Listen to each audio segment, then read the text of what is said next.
Свинското месо станува недостапно за сите, а со високи цени сега се соочуваат и оние кои во изминатите години свињи за своји потреби одгледуваа сами. Поради африканската чума, масовна депопулација спроведе Агенцијата за храна и ветеринарство, пошто во регионот беа екзекутирани над 3500 свињи. За нив новите трошоци сега се тешки, па нивното прашање е кога свињи повторно ќе можат да одгледуваат. При нас, нели, по периферијата така речено, не е имало нити болести, нити ништо, меѓутоа дојдеа надлежните органи да кажани дека да се колеме, да изчистиме, да средиме тоа. Меѓутоа ние го тоа средиме.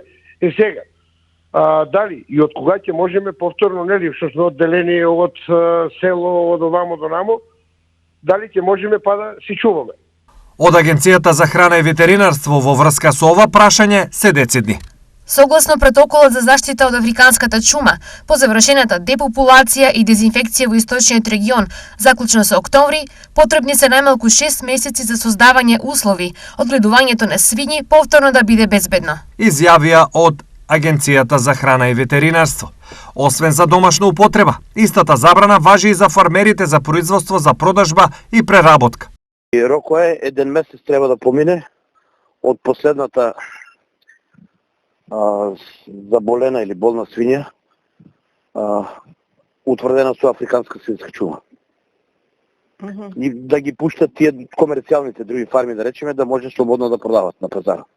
Меѓутоа има друг проблем. Некна од ДХВР пуштија за некој туку штип да може да продават и да колат,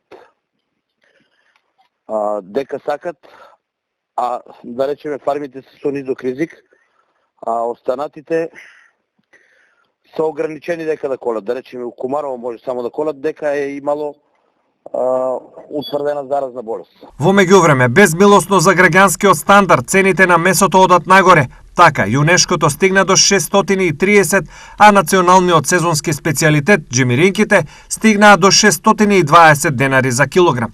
Свинскиот бут е 430 денари, плешката 410 денари, а кременадлите 350 денари за килограм.